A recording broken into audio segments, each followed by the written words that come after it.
आज माननीय मुख्यमंत्री शिवराज सिंह चौहान जी की अध्यक्षता में कैबिनेट की बैठक संपन्न हुई।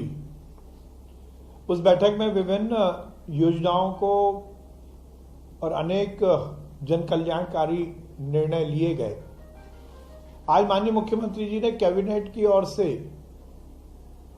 इस देश के यशस्वी प्रधानमंत्री नरेंद्र मोदी जी की जो नेतृत्व में G20 सम्मेलन दिल्ली में हो रहा है और उसमें विभिन्न देशों के जो राष्ट्राध्यक्ष भारत पधार रहे हैं, उन सबका स्वागत किया। कैबिनेट ने इस बात को लेकर माननीय प्रधानमंत्री जी का साधुवाद किया कि उनके नेतृत्व में ये देश विश्व के मानचित्र पर अपना एक अलग स्थान बनाने में सफल रहा है। G20 देशों की अध्यक्षता करना निश्चित रूप से हमारे भारत के प्रधानमंत्री नरेंद्र मोदी जी के व्यक्तित्व और कृतित्व की जो अनूठी पहचान है उसको प्रतिपादित करता है। आज मध्य प्रदेश की कैबिनेट ने भारत में आए सभी विभिन्न देशों के राष्ट्राध्यक्षों का स्वागत किया है और माननीय प्रधानमंत्री जी को इस बात की बधाई दी है कि उनके नेतृत्व में ये G20 सम्मेलन सफलतापूर्वक निष्पादित हो रहा है। विगत दिनों मध्य प्रदेश में बारिश को लेकर बड़ा संशय था। अल्प वर्षा के कारण फसल को बड़ा नुकसान होने की आशंका थी। अल्प वर्षा के कारण बिजली की डिमांड में भी बहुत तेजी से इजाफा हुआ था। हमारा जनरेशन और जनरेशन के अलावा यदि हम अलग अलग क्षेत्रों से बिजली की आपूर्ति के लिए उसकी खरीदी करते हैं, उसके बाद भी बिजली का संकट का निदान शायद हम नहीं कर पाते। कहा जाता है यदि कोई दिक्कत है तो हम सबको भगवान के चरणों में जाना है और माननीय मुख्यमंत्री शिवराज सिंह चौहान जी विगत दिनों हम सबके पालनहार महाकाल बाबा के मंदिर में जाकर उनके चरणों में उन्होंने मध्य प्रदेश में किसानों के हित में बारिश हो, महाकाल बाबा का आशीर्वाद मिले, इसकी प्रार्थना की थी, पूजा की थी, अर्चना की थी। आज कैबिनेट में महाकाल बाबा के चरणों में पुनः प्रणाम करते हुए उन्हें धन्यवाद प्रेषित किया क्योंकि उस दिन से ही मध्य प्रदेश में बारिश शुरू हो गई है और किसानों की खेती पर जो संकट था वो टल गया है। किसानों के चेहरे पर महाकाल बाबा की कृपा से खुशी आई है, हंसी आई है। आज कैबिनेट की बैठक में महाकाल बाबा को प्रणाम किया और उनकी इसी अनुकंपा और आशीर्वाद की आकांक्षा की अभिलाषा भी रखी है। सांची देश की पहली सोलर सिटी बनी है। माननीय मुख्यमंत्री जी ने विगत दिनों उसका उद्घाटन किया। नवकरणीय ऊर्जा और ऊर्जा के अलग अलग स्रोत के लिए देश के यशस्वी प्रधानमंत्री जी की जो सोच है उसमें माननीय मुख्यमंत्री जी के नेतृत्व में सांची ने एक बड़ा कदम उठाया है। सांची वासियों को भी और उस सांची को सोलर सिटी बनाने में जो अधिकारी कर्मचारी और विभाग लगे उन सबको बधाई दी गई और इस बात की कटिबद्धता स्थापित की गई कि हम वैकल्पिक ऊर्जा के जो स्रोत हैं उसको मध्य प्रदेश में और विकसित करने के लिए कार्य करेंगे। आज एक बड़ा निर्णय माननीय मुख्यमंत्री जी के नेतृत्व में मध्य प्रदेश की कैबिनेट ने लिया है। अनुसूचित जाति, जनजाति और पिछड़े वर्गों तथा निशक्त जनों के बैकलॉग और कैरी फॉरवर्ड पदों की पूर्ति के लिए जो विशेष अभियान था उसकी दिनांक अभी तक 1 जुलाई 2023 थी। माननीय मुख्यमंत्री जी ने आज निर्देश दिया है कि इस जो समय सीमा है इसको बढ़ाकर 23 जून 2024 तक किया जाए। लगभग 1 वर्ष की इसमें वृद्धि की गई है जिससे कि अनुसूचित जाति, जनजाति, पिछड़े वर्ग, निशक्त जन की बैकलॉग की और कैरी फॉरवर्ड की पदों की पूर्ति में आसानी होगी और ऐसे वर्गों के लोगों को नौकरी मिलने के और अवसर सृजित होंगे।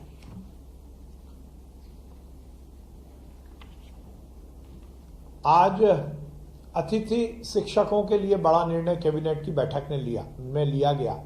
जैसा माननीय मुख्यमंत्री शिवराज सिंह चौहान जी ने इस बात की इच्छा व्यक्त की थी और अतिथि शिक्षकों के जीवन में और सुधार के लिए सरकार की कटिबद्धता को स्थापित किया था, उस परिप्रेक्ष्य में आज कैबिनेट की बैठक में निर्णय लिया गया कि अतिथि शिक्षक वर्ग 1, वर्ग 2 और वर्ग 3 का जो वर्तमान मानदेय है उसमें इजाफा करते हुए उसको दुगना किया गया है। अतिथि शिक्षक वर्ग 1 का जो मानदेय था वो 9,000 रुपये है, उसको बढ़ाकर मध्य प्रदेश की भारतीय जनता पार्टी की सरकार ने अब 18,000 रुपये कर दिया है। वर्ग 2 का जो 7,000 रुपये मानदेय था उसको बढ़ाकर शिवराज सिंह चौहान जी के निर्देश पर 14,000 रुपये कर दिया गया है और वर्ग 3 का जो मानदेय था वो 5,000 रुपये था, उसको बढ़ाकर 10,000 रुपये कर दिया गया है। यह अतिथि शिक्षकों के लिए एक बड़ी राहत भारतीय जनता पार्टी की सरकार मध्य प्रदेश में की है शिवराज सिंह चौहान जी के द्वारा। निश्चित रूप से इससे अतिथि शिक्षकों को बहुत लाभ मिलेगा। मॉब लिंचिंग को लेकर सुप्रीम कोर्ट ने जो गाइडलाइन विभिन्न प्रदेशों को दी है, उस गाइडलाइन के अनुसार मध्य प्रदेश मॉब लिंचिंग पीड़ित प्रतिकर योजना 2023 को लागू करने की सहमति आज की कैबिनेट में दी गई है।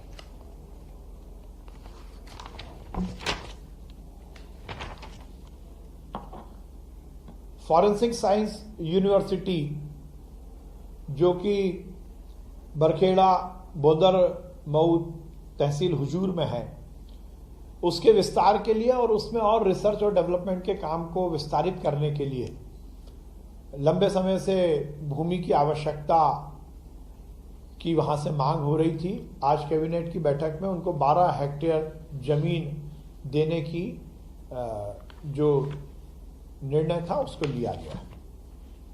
आज माननीय मुख्यमंत्री जी ने एक बड़ी योजना को मूर्त रूप दिया है।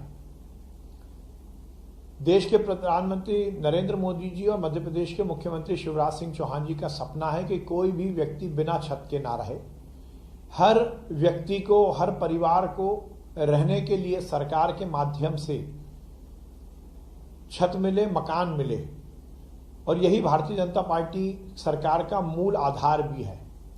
प्रधानमंत्री आवास योजना के तहत बड़े स्तर पर आवासहीनों को मकान मिल रहे हैं, पर बहुत सारे ऐसे परिवार हैं जो किन्हीं कारणों से प्रधानमंत्री आवास योजना से वंचित रह गए हैं। किसी का कोई टेक्निकल कारण है या किसी और कारण से उनको मकान मिलने की योजना में सम्मिलित होने का लाभ नहीं मिल पाया।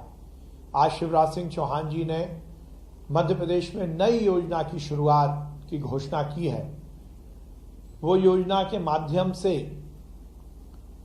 वो व्यक्ति जिनको कि अभी तक किसी सरकारी योजना के तहत आवास नहीं मिला है, ऐसे आवासहीन परिवारों को आवास देने की योजना की शुरुआत हो रही है। मुख्यमंत्री लाडली बहना आवास योजना, इसमें सभी लाडली बहनाओं को तो आवास मिलेगा ही, और उसके अलावा जो भी आवासहीन परिवार हैं उनको मुख्यमंत्री लाडली बहना आवास योजना के तहत मकान मिलेगा। जो प्रधानमंत्री आवास योजना से छूट गए हैं, जो आवास प्लस योजना जो लिस्ट है उससे छूट गए, उन सबको ये लाभ मिलेगा। इसका कार्य जल्द से जल्द शुरू होने वाला है। इसकी पूरी कार्य योजना, इसकी पूरी जो गाइडलाइन है वो बनकर तैयार हो रही है, और निश्चित रूप से ये आवासहीन जो हमारे परिवार हैं उनके लिए बहुत बड़ा योजना का लाभ शिवराज सिंह चौहान जी की सरकार ने आज दिया है।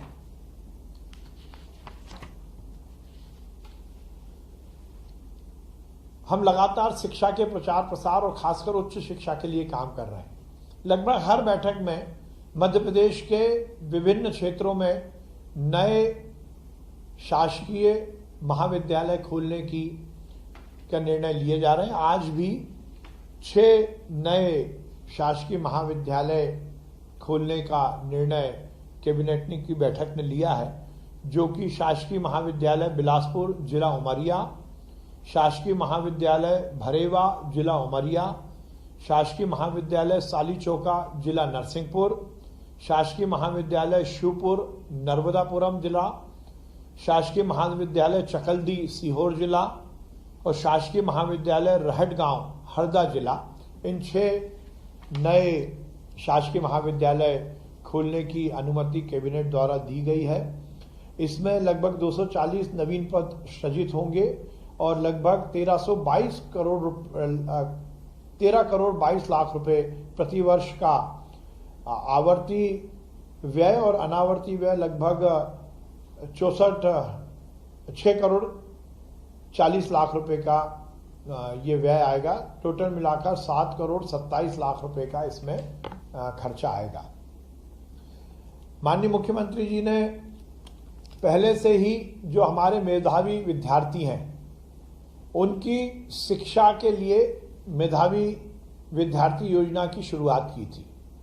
इसमें हर वर्ग के वो मेधावी बच्चे जो पढ़ने में बहुत अच्छे हैं पर आर्थिक स्थिति के कारण वो उच्च शिक्षा या टेक्निकल एजुकेशन या मेडिकल एजुकेशन से वंचित रह जाते थे, उनके लिए ये योजना है और इसमें पूरा खर्चा मध्य प्रदेश की भारतीय जनता पार्टी की सरकार के द्वारा वहन किया जाता है। उस योजना के तहत जेईई में जो विद्यार्थी इस योजना के अंतर्गत आते थे उनकी जो कट ऑफ था उसकी रैंक में 1.5 लाख रैंक तक के ही विद्यार्थियों को इसका लाभ मिलता था, पर आज निर्णय लिया गया है कि इसकी जो सीमा है इसको समाप्त किया जाएगा। जो भी पात्र विद्यार्थी हैं जो कि मेधावी योजना के जो क्राइटेरिया को पूरा करते हैं वो किसी भी रैंक के होंगे, 1.5 लाख के नीचे रैंक के भी होंगे तो इनको इसका लाभ मिलेगा और इससे निश्चित रूप से बहुत बड़ा लाभ उन विद्यार्थियों को मिलेगा जो जेईई के माध्यम से अपनी उच्च शिक्षा अर्जित करना चाहते हैं। ये एक दूरगामी परिणाम मध्य प्रदेश के युवाओं को सरकार की ओर से दिया गया है।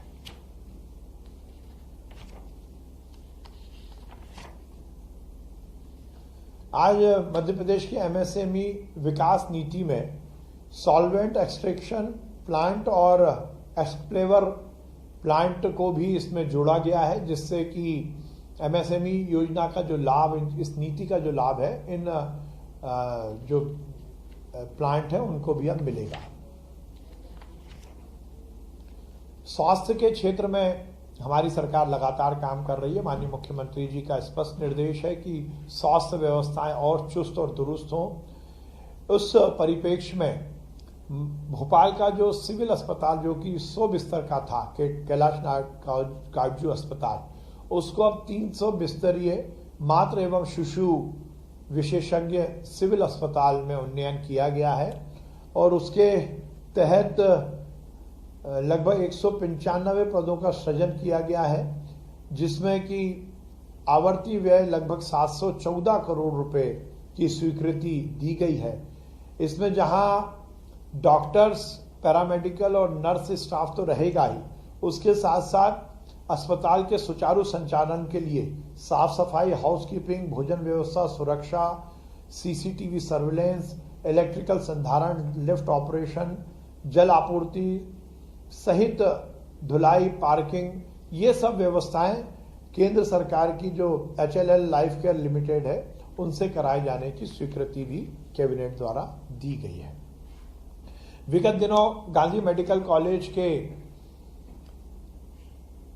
नए भवन के लोकार्पण के कार्यक्रम में मध्य प्रदेश के चिकित्सा शिक्षा से जुड़े हुए डॉक्टर्स और हेल्थ से जुड़े हुए डॉक्टर्स को लेकर माननीय मुख्यमंत्री जी ने बड़ी घोषणा की थी।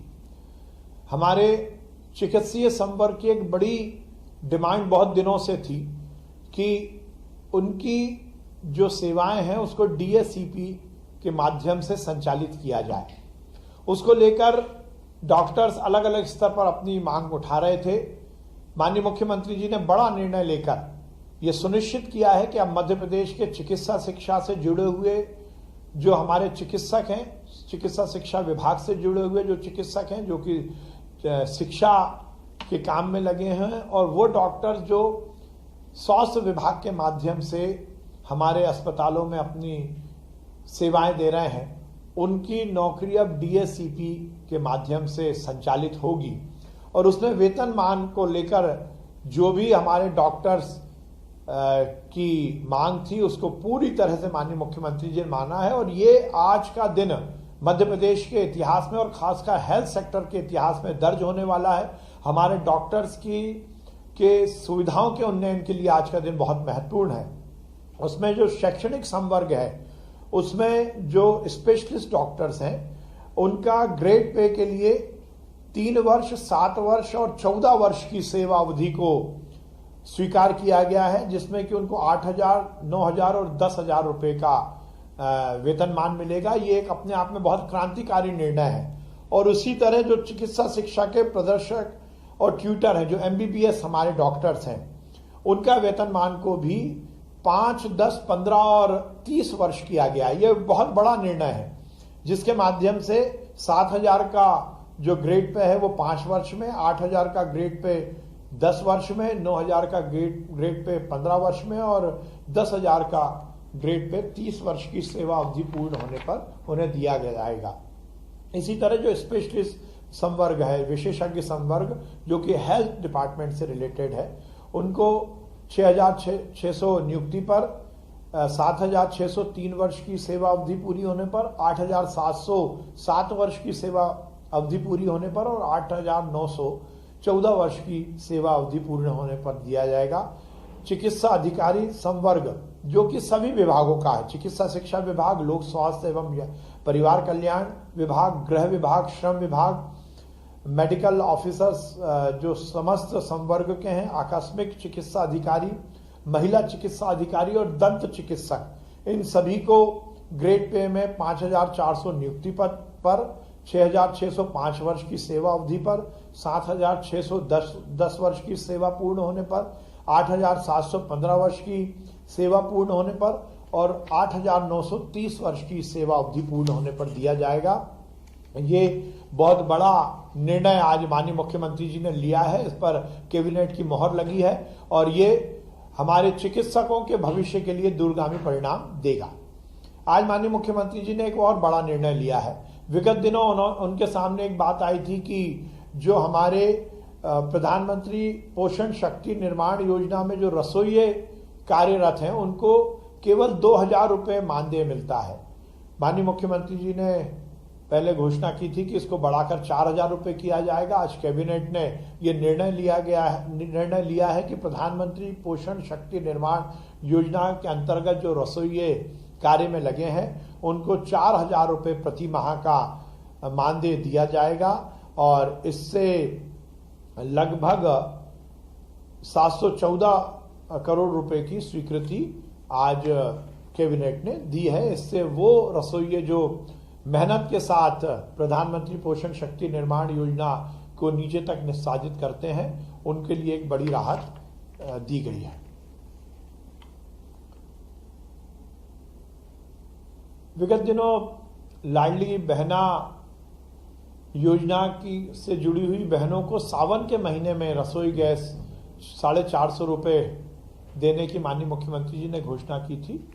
वो जो सावन के महीने में जो बहनों को 450 रुपये में गैस कनेक्शन देना और उसकी जो बची हुई राशि है उसको सब्सिडी के रूप में सरकार द्वारा वहन करने की आज यहाँ उसके निर्णय को कैबिनेट ने पारित किया है। केन बेतवा लिंक परियोजना के अंतर्गत बांध के डूब प्रभावित जो हमारे गांव हैं और जो रहवासी हैं उनके लिए आज बड़ा निर्णय लिया गया है। उसके 22 ग्राम जो है वो प्रभावित हुए हैं, उसमें लगभग 6,700 परिवारों को विशेष पैकेज आज ही कैबिनेट ने दिया है। आज यही निर्णय कैबिनेट द्वारा लिए गए हैं। मुख्यमंत्री लाडली बहना आवास योजना के तहत अब लाखों वो परिवार जो कि आवासहीन हैं उनको आवास मिलेगा और उसके साथ ही अन्य योजना के तहत भी जो कैबिनेट में निर्णय लिए गए हैं उस तहत मध्य प्रदेश की आम जनता को लाभ मिलेगा। धन्यवाद।